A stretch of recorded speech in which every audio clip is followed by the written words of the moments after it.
Hi, I'm Lisa and welcome to my channel, The Southern Seamstress. I hope everyone's doing well this first week of March. Here in Arkansas, the temperatures have been pretty warm and spring-like.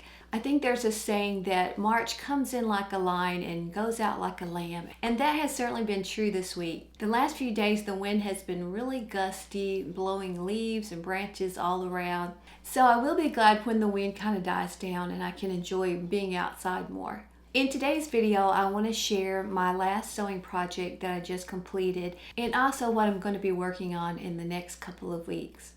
So this last week I was working on another pattern that I had selected for my Make 9 2025, and that is the Itch to Stitch Nazare Zip-Up Hoodie. I've collected quite a few Itch to Stitch patterns, and I think this is maybe the 5th one that I've completed.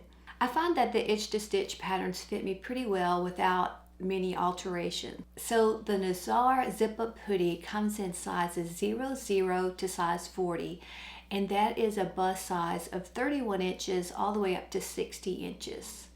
They also have two options when you're cutting out the jacket. You can cut out pieces for a regular bust or what they call a full bust. I think a regular bust would be more like a B cup, so that's what I used. And then if you have a bigger bust, you would use the full bust pattern pieces. My measurements hit between sizes 2 and 4, and since this was for a jacket, I decided to go up to the size 4. Itch to Stitch patterns are drafted for a height of 5'6", and usually I will shorten the body maybe like an inch. I'm 5'2", but I have a fairly long torso, so I usually don't shorten patterns too much. Now on the previous Itch to Stitch jacket that I made a few weeks ago, I didn't shorten it any, and I liked the length of it. So I decided not to shorten the body of this pattern at all. I kind of like my jackets to be a little bit longer rather than shorter. I did go ahead and shorten the sleeves by about 1.5 inches. I made the jacket out of a bamboo cotton spandex French terry that I had gotten from Sewing Studio a year or 2 ago. This fabric is really soft and snuggly and feels really nice to the touch. One thing I really liked about this pattern was how the front pieces are split so that there's a seam that's angled from the armhole to the middle of the front of the jacket, and just gives it this nice V here. I sewed most of the jacket using my serger machine and then did some of the top stitching on my regular sewing machine. The Itch to Stitch patterns have really clear instructions with really good diagrams. To me, the jacket was a pretty easy make. This was the first time I had put a separating zipper into a garment, but the instructions were so clear that it made it easy to install. The only thing that kind of gave me problems with this jacket was really the fabric. The bamboo terry does have a tendency to stretch a little bit, and when I was putting my zipper in, I put the first half, sewed it down, and then when I was getting ready to put the second one in, I had stitched part of it up, and then I noticed that these seams right here were not matching horizontally. I guess when I was sewing it, I kind of stretched one band a little bit more. So I went back and just made sure that I didn't overstretch that and that it matched up with it. So then I stitched a little bit more, but I noticed that the second side looked like it was coming out 1 inch or 2 taller than this side, so I had to rip some of my stitching out. I know when I was doing this top stitching right here, I was not using a walking foot, and I think it made it stretch a little bit. So when I did this one, I put my walking foot on, and it did a much better job. She does mention somewhere in her pattern that if your fabric has gotten stretched a little bit, that you could just take a steam iron and press over it, and that would probably draw it up a little bit. So that's what I did. I just sprayed some water on this side and then ironed it, and I think it did draw it up a little bit. And then I just made sure that these seams kind of matched, and then I pinned these even, and then kind of just worked this in. So I think it all turned out nice and even looking. Now this is a metal zipper, so I had to be really careful about going over the teeth and not breaking my needle. But it is a really sturdy zipper. I got this zipper from Mood Fabric, and I really like how it turned out looking on the jacket. After you sew your zipper in, they have you sew some twill tape over the inside seams just to give them a neater appearance. So this is how the tape looks. Now these seams are 3/8 inch. She says you can use either 3/8 inch or 1/2 inch twill tape. So what I found that matched my jacket the best was 3/8 inch. This is a little scrap of what I had left over. And I think it looks nice on here.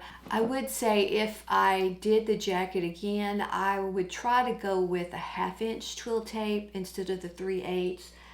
Just because since these seams are 3/8 inches, even when I laid this down on the stitching line, the edges of the seams were showing a little bit, so I had to like trim the seams a little bit. So if I had a 1/2 inch twill tape, then I probably wouldn't have to do any trimming of the seams. It would just cover the seam allowance better. Now on this jacket, you can do a little top stitching or you can do a lot of top stitching, whatever your preference is. I didn't do a lot of extra top stitching because even with my walking foot, trying to get this stitch line straight over this bulky serge seam was a little bit difficult. My pressure foot kind of wanted to jump around, so I decided just to do this top stitching. And there's the top stitching on each side of the zipper when you're sewing the edges of your twill tape down. But if your fabric is top stitching well, you can also top stitch around the armholes, on the shoulder seams, above the band on the bottom, and above the cuffs on the sleeves. So all that's just personal preference. So I am pleased with how the jacket turned out. I think it's really cute. I love the taupey color of this fleece. So here's the back of the jacket. So it has this hood. Now the hood is kind of floppy, and I'm going to model this in a minute and show you kind of how the hood looks on my head. So when the hood is down, it's kind of drapey. The hood is also unlined, so you're going to see your seams. And I probably could have top stitched this seam and it would have made the exposed seam lay flatter. So now I'll try it on so you can see the length, how it looks on someone that's 5'2", and kind of how the hood looks on. So here's how the jacket looks on me. I think it fits me pretty well. I like how the length came out because, like I said, I like a longer jacket. So I would say if you want your jacket to be, say, mid-hip and you're very tall, you're going to probably need to add a few inches to it. The pockets are nice and roomy. I like how they lay. Now I took 1.5 inches off the sleeves and they're still really long on me. On the picture of the pattern, it looks like the bottom of the sleeves come to about the top of her thumb. I can pull this down all the way halfway down my finger. So I took 1.5 inches off the sleeves. I probably could have taken 2.5 inches off. But the length will come in handy if I'm out and it's cold and I'm gonna cover up my hands when I'm walking. So here's how the back of the hood lays. It's kind of a floppy type hood, and I'll put it on. Okay. And here's how it looks on. So kind of a floppy, and this may partly be due to this bamboo French terry because I feel like it's a little bit softer than, say, a cotton terry or a cotton poly terry.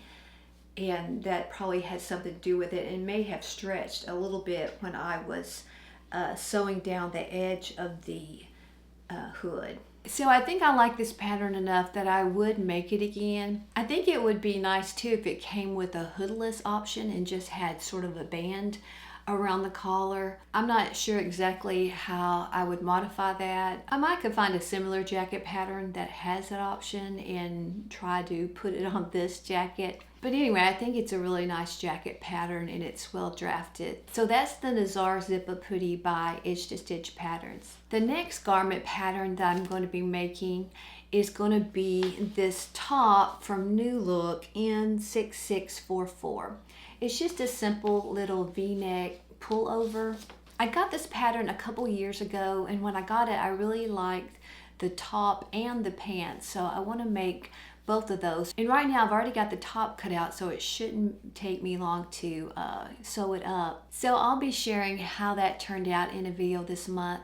Some other projects I'm working on are going to be for a gift idea video. These will be all new patterns that I haven't shared in any of my previous videos, and they all are going to have a spring theme to them. And I can tell you that there'll be several that are bunny themed. So if you like bunnies, you'll really like the upcoming video. Now, if you don't like bunnies for some reason, I will be sharing several patterns that don't include bunnies. So I hope you enjoyed the video, and if you did, I would love for you to give me a thumbs up. Let me know in the comments what your March sewing plans are. Are you still making wintry type patterns, or have you already moved on to warm weather ones? Also, if you haven't subscribed already, I would love for you to hit that subscribe button. And I really appreciate you taking the time to watch my video. And until I see you in the next video, take care and happy sewing.